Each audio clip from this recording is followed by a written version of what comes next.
Hello বন্ধুরা, একটা fresh new ব্লগে তোমাদের সবাইকে স্বাগত জানাই।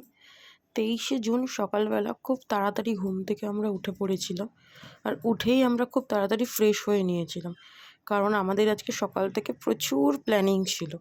আর তারপরেই আমরা তাড়াতাড়ি করে পুজোও সেরে ফেলেছিলাম সকাল সকাল। আর তারপরে নিয়ে বসে পড়েছিলাম চা। আর চাটা আমরা সবাই মিলে খেয়ে নিয়েছিলাম, কারণ যতই বলি যে চাটা তাড়াতাড়ি খেয়ে নেবো, কিন্তু চাটা না সত্যি করে তাড়াতাড়ি করে খাওয়া হয় না। কারণ চা খেতে খেতে অনেক রকমের গল্প, অনেক রকমের কথা সেগুলো মনে পড়ে যায়। আর সেইগুলো আমরা করতে থাকি, আর যথারীতি আমরা সেটাই করছিলাম, চা খেতে খেতে গল্প করছিলাম। আর আমাদের যে সারাদিনের প্ল্যানিংটা, ওটা সবাইকে রিমাইন্ডার করিয়ে দিচ্ছিলাম।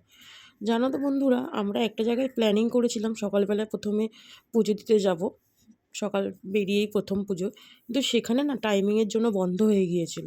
তো বেরিয়ে তারপরে আমরা ডিসাইড করলাম যে অন্য কোথাও যাব, তো সেটাও তোমাদেরকে দেখাবো। আর তার মধ্যেই চলে এসেছিলো আমার একটা পার্সেল। তো পার্সেলটা আর খুলে দেখাতে পারলাম না, কারণ সময়ের অভাবে। আর তার মধ্যেই আমি রেডি হয়ে গিয়েছিলাম। রেডি হয়ে গিয়ে আর একটু একটু নাটক করে নিচ্ছিলাম, এটা তো মেয়েদের স্বভাব, আর আমারও সেম। আর এই যে বার্থডে বয়, সেও রেডি হয়ে গিয়েছিল। তারপরে বেরিয়ে পড়েছিলাম সবাই মিলে, কারণ তাড়াহুড়ো করে বেরিয়ে পড়ে রিক্সাও পাইনি বেরিয়ে, আমাদের হেঁটে হেঁটে হেঁটে হেঁটে যেতে হচ্ছিল। মানে দেরি তো এক দেরি, তার উপরে আরও দেরি। তো যাই হোক, তারপরে বেরিয়ে আমরা ডিসাইড করলাম, যখন ওখানে মন্দির বন্ধ হয়ে গেছে, তো আমরা সবাই মিলে চলে গেলাম টলিগঞ্জ করুণাময়ী মন্দিরে। ওখানেও আমি এর আগে অনেকবার গিয়েছি। আর ওখানে যাওয়ার জন্য আমাদের বাড়ি থেকে আমাদেরকে একটা অটোতে উঠতে হতো। তো আমরা অটোতে উঠে পড়েছিলাম। অটোতে উঠে টলিগঞ্জ নামতে হবে, আবার টলিগঞ্জ নেমে ওখান থেকে আরেকটা অটো ধরে টলিগঞ্জ করুণাময়ী মন্দির আমাদেরকে যেতে হয়। তো সেই টলিগঞ্জ থেকে করুণাময়ী মন্দিরের অটোটা আমরা বসে গেছিলাম। আর এরপর আমরা নেমে পড়বো ডাইরেক্ট করুণাময়ী মন্দিরের সামনে। আর সেদিনকে আবার আমরা বৃষ্টির কবলেও পড়েছিলাম। কী মারাত্মক বৃষ্টি, সেইটা মাথায় নিয়ে আমরা চলে গিয়েছিলাম পুজো দিতে। তো এই মন্দিরটায় না ঢুকলে একটা শান্তি, আলাদাই শান্তি মনে হয়, সত্যি কথা, আলাদাই স্বস্তি মনে হয়। এর আগেও আমি, যেহেতু আমার টলিগঞ্জেই বাপের বাড়ি, তো সেহেতু আমি এখানে ছোটো থেকে প্রচুরবার এসেছি, প্রচুর পুজোতে এসেছি। ইভেন আমরা এখানে আগে যখন পুজো হতো, ভোগ দিত, সেটাও খেতাম। তো প্রচণ্ড আমি এই মন্দিরে অনেকবার এসেছি, প্রচণ্ড ভালো লাগে, যতবার এসেছি ততবার ভালো লাগে। তো আমার যখন বিয়ে হয়নি তার আগেও আমি আমার শ্বশুরবাড়ি, মানে আমার শাশুড়ি মা, আমার হাজব্যান্ড, ওদেরকে আমি এই মন্দিরে নিয়ে এসেছিলাম।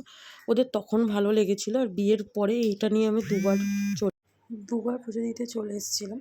আর একটু আশেপাশে ক্লিপিং নিতে নিতেই আমরা চলে গিয়েছিলাম মায়ের মন্দিরে পুজো দিতে।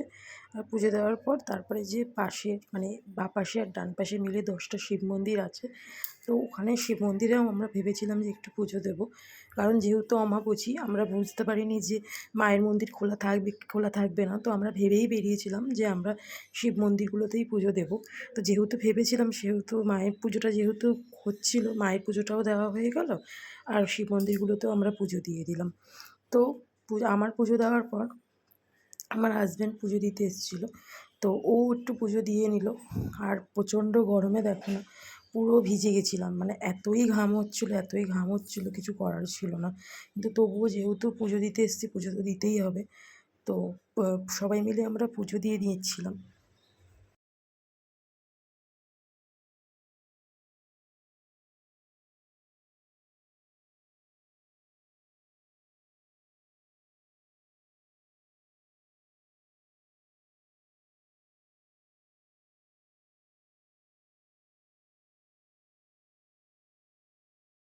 তারপরে আমার হাজব্যান্ড পুজো দিচ্ছিল।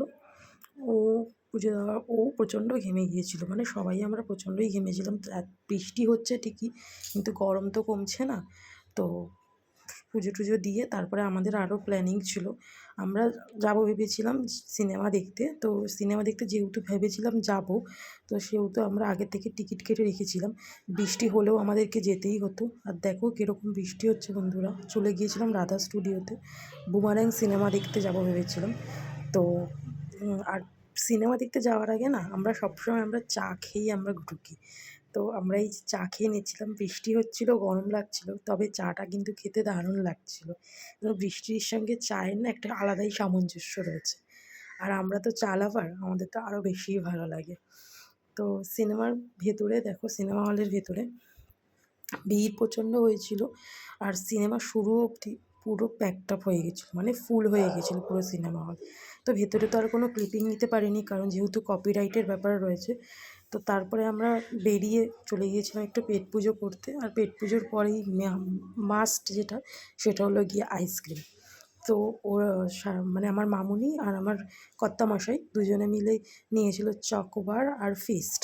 আর আমি একটু যেহেতু কোন পছন্দ করি, তো আমি এই স্পেশাল আইসক্রিমটা বানিয়ে নিচ্ছিলাম টলিগঞ্জ থেকে। তো টলিগঞ্জে এই আইসক্রিমের দোকানটা বেশ ফেমাস হয়েছে, আমাদের তো বেশ ভালোই লেগেছে, আমরা যখনই যাই তখনই খেতাম। আর আমি যখন অফিস থেকে ফিরতাম প্রায় আমি আগে এখান থেকে আইসক্রিম খেতাম। আর কয়েকটা জায়গায় একটু পার্সেল দেওয়ার ছিল, তো সেহেতু সেই জায়গাগুলোর জন্য আমি আমরা একটু পার্সেল রেডি করে নিচ্ছিলাম। তো বিরিয়ানি নিয়ে নিয়েছিলাম, আর রাতের ডিনারে ছিল আমাদের লুচি আর মাংস।